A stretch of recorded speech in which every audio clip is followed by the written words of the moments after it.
Ce qui est très intéressant, c'est qu'ils prennent un exemple étudié par un sociologue qui est très connu au Congo, qui s'appelle Vonsina. Qu'est-ce que Vonsina il a fait? Il a fait une étude chez les Kuba. Vous savez, il y a un chanteur congolais qui s'appelait à l'époque, il y a très longtemps, j'adore certaines de ses chansons, qui s'appelle Pépé Kalé et qui, son groupe de musique s'appelait, là je vois Etiomo qui se connecte parce qu'il a quelque chose à dire. Ah bah Empire Bakuba. Bien évidemment, Empire Bakuba, bien évidemment. Alors, donc voilà, donc Empire Bakuba, en fait, c'est un empire qui existait au Congo, dans la région centrale enfin, vraiment la région centrale du Congo, ça couvrait à peu près autour de la région des Tétéla aujourd'hui, dans le Kasaï, dans ce qu'on appelait à l'époque le Grand Kasaï. Il y a eu donc cet État-là, on appelait l'État Kuba. Et puis après, derrière, les gens commençaient à appeler l'Empire Bakuba. Bon, c'était pas un empire immense, etc. Mais voilà, il y a eu un État là qui existait, l'État Kuba. Et alors la population, l'ethnie qui était majoritaire dans cet État-là, j'ai oublié le nom, vous m'excuserez. Et en fait, en face d'eux, ils étaient séparés par un cours d'eau qui s'appelle j'ai oublié le nom du cours d'eau. Et en fait, de l'autre côté de l'État Kuba, il y avait une autre ethnie qui est majoritaire dans cette région, qui s'appelle les Lélé. Donc il y a l'ethnie Lélé, là, ils sont là. Et puis il y a l'ethnie majoritaire de l'État Kuba. L'ethnie principale, j'ai oublié, c'est un nom qui commence avec un P, vous m'excuserez. Et en fait, ce qui se passe, c'est quoi? C'est que Vonsina, je pense que c'est Vonsina, a étudié l'évolution de ces deux groupes humains. En fait, qu'est-ce qu'il a remarqué? Quand on comparait l'ethnie qui n'avait pas d'État, là, les Lélés, qui était en fait une congrégation, c'était une chefferie en fait chez les Lélés, c'était différents villages organisés, ce sont des villages éparpillés comme des petits quartiers, il fallait marcher 5, 10, 15 kilomètres pour aller d'un village à un autre, etc. Pouvoir très décentralisé, etc., d'un côté, et puis de l'autre côté, une sorte de monarchie très structurée qu'on appelait l'État Kuba, si vous voulez. Et du coup, qu'est-ce qui s'est passé? C'est que les deux groupes partageaient presque exactement la même langue, les mêmes cultures. Ils se reconnaissent d'un ancêtre commun.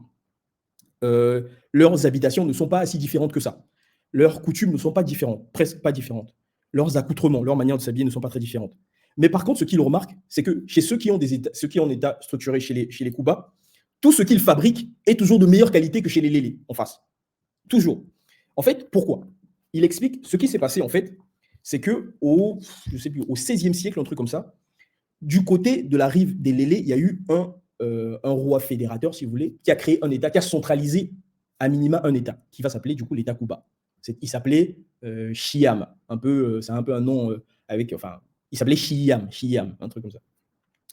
Et en fait, lui, quand il a centralisé, donc il a centralisé, donc il a créé une petite, si on peut l'appeler une administration. En tout cas, l'élément le plus important, c'est qu'il a structuré l'agriculture. Ce qu'il a fait, c'est qu'il a poussé les paysans à augmenter, à trouver des techniques, faire quelque chose pour augmenter leur productivité, parce que lui, il avait besoin du coup des taxes, il avait besoin de les taxer, il taxait une partie de ce qu'il rapportait, c'est une sorte de féodalisme. Et du coup, les agriculteurs ont effectivement innové, ce qui fait que jusqu'à l'époque où Vonsina a fait cette étude sociologique, quand vous alliez du côté de l'État Kuba au XVIIIe siècle, ils font 3 récoltes dans l'année. 3 récoltes dans l'année, 3 récoltes dans l'année, avec une rotation de 5 cultures différentes. Donc, il y avait le manioc, le maïs, l'igname, enfin 5 plantes. Ils font une rotation sur 5 ans et ils font 3 récoltes par année. Ça, c'est du côté des Kuba. Du côté des Lélés, ils ont une seule récolte dans l'année et ils ne produisent que du maïs. Et en fait, ce qui s'est passé chez les Kuba, c'est quoi? C'est que ce surplus agricole qui est arrivé a tout chamboulé dans l'État Kuba. De un, ça a créé un surplus agricole qui a permis de retirer une partie des gens qui travaillaient dans l'agriculture pour commencer à fabriquer des choses un peu plus raffinées. C'est pour ça que tout ce que les gens chez les Kuba fabriquaient, c'était les mêmes éléments qu'ils fabriquaient, c'était les mêmes habits, c'était les mêmes maisons, mais c'était toujours plus raffiné chez les Kuba que chez les Lélés, qui étaient toujours déstructurés, etc. De un. De deux, c'est qu'ils ont dû refonder totalement la division du travail chez les Kuba. Alors, dans les cultures de cette région-là, les hommes commençaient à travailler, enfin, les gens qui étaient obligés de travailler, c'était uniquement les hommes, et l'un des processus de devenir homme, c'était le mariage. Donc, en général, dans ces régions-là, les gens se mariaient apparemment à l'époque entre 21 ans et 25 ans, et à partir de ce moment-là, ils rentraient dans le travail intensif, c'est-à-dire qu'ils devenaient vraiment, c'était plus juste des petites mains qui aident leur père, ça devenait des hommes qui avaient des lopins de terre et qui travaillaient de manière intensive, etc. Et en fait, ce qui s'est passé, c'est que quand ils ont augmenté la productivité agricole, naturellement, ils ont eu besoin de devenir plus efficaces. Et qu'est-ce qu'ils ont fait? Ils ont raffiné la division du travail entre les hommes et les femmes. Notamment, l'une des grandes réformes qu'ils ont fait, c'est qu'ils ont, avant, donc je disais, l'âge moyen du mariage, c'était entre 21 et 25 ans. Ils ont ramené l'âge du mariage beaucoup plus tôt. Les gens se marient maintenant entre 16 et 18 ans. Donc, les gens, ils ont emmené par cette réforme-là un surplus de main-d'œuvre dans l'agriculture immédiate. Donc, des gens qui arrivaient très tôt dans l'agriculture. Et du coup, c'est ceux qui étaient des artisans et une capacité de fabriquer des choses de manière un peu plus raffinée. Ils étaient plus obligés d'aller, de passer toute leur journée à faire de l'agriculture, etc. Parce que, voilà, il faut bien avoir en tête que dans une société où il n'y a pas une bonne productivité agricole, tout le monde fait de l'agriculture. C'est parce que les États modernes ont 2% de la population qui sont les agriculteurs avec des machines, font de l'agriculture, que vous pouvez vous réveiller le matin, prendre le métro avec des gens qui sont devant en train de contrôler le réseau ferroviaire, gérer l'électricité, gérer les conduites d'eau, gérer les avions. C'est parce qu'il y a une petite portion de gens qui font de l'agriculture et le reste est dégagé pour faire d'autres services dans la société. Et là, on a un exemple, bien évidemment, beaucoup plus faible. Ça n'a rien à voir, les échelles ne sont pas les mêmes. Mais c'est très intéressant de repartir d'un cas d'Afrique purement traditionnelle avec des exemples concrets, avec un exemple concret, montrer bien deux populations, que dans ce cas-là, c'est bien l'institution, d'un côté, l'institution Cuba qui était beaucoup plus contraignant, parce qu'ils imposaient des choses aux populations, des manières de faire, etc., pour arriver à un certain résultat, que du côté des petits villages décentralisés chez les Lélés, où les gens faisaient à peu près ce qu'ils voulaient.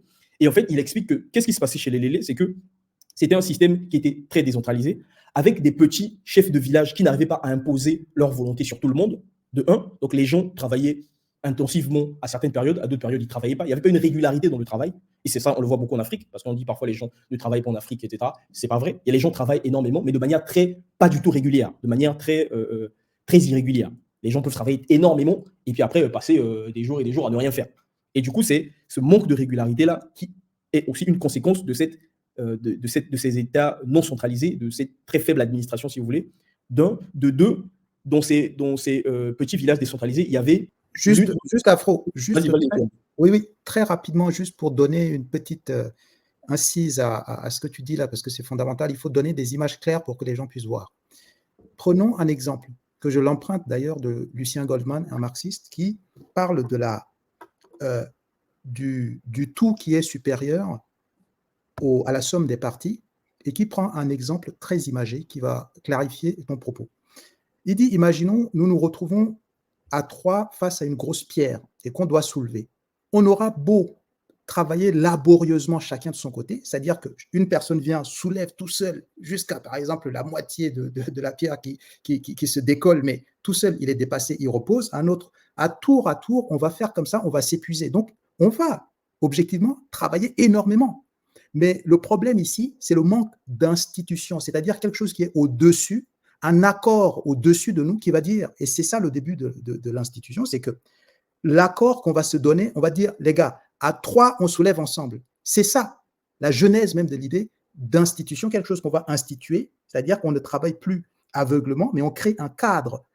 Et ça, c'est la simple décision de dire, les gars, 1, 2, 3, on soulève ensemble. Et là, le travail va être beaucoup plus efficace et efficient. Je donne juste cet exemple très imagé, concret, basique, pour qu'on puisse comprendre par la suite les conséquences à plus grande échelle de l'éclatement et de la difficulté de s'organiser, etc. Tout à fait, tout à fait. Et c'est une très bonne illustration qui permet d'avoir qui est imagée et qui permet d'avoir une bonne idée. Donc, il y a vraiment cet exemple en Afrique centrale, qui est il faut rappeler que les Cuba, ce n'est pas non plus un État florissant, magnifique, etc., en termes de raffinement, de raffinement, etc. Mais en comparaison à l'échelle locale, il faut savoir avoir une notion des échelles. À l'échelle locale, on observe déjà ces différences-là.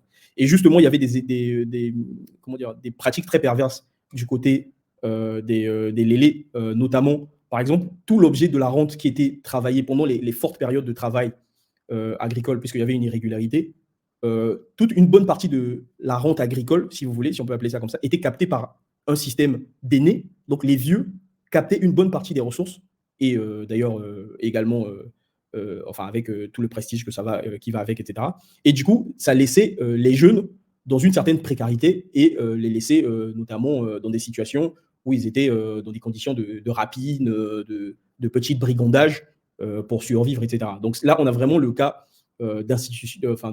deux exemples qui permettent vraiment d'avoir, mêmes éléments culturels, on va dire, mais les produits du mode de production, pour revenir à nos termes à nous, les modes de production ne sont pas les mêmes. Pourquoi? Ici, les auteurs l'expliquent à cause d'une différence d'institution.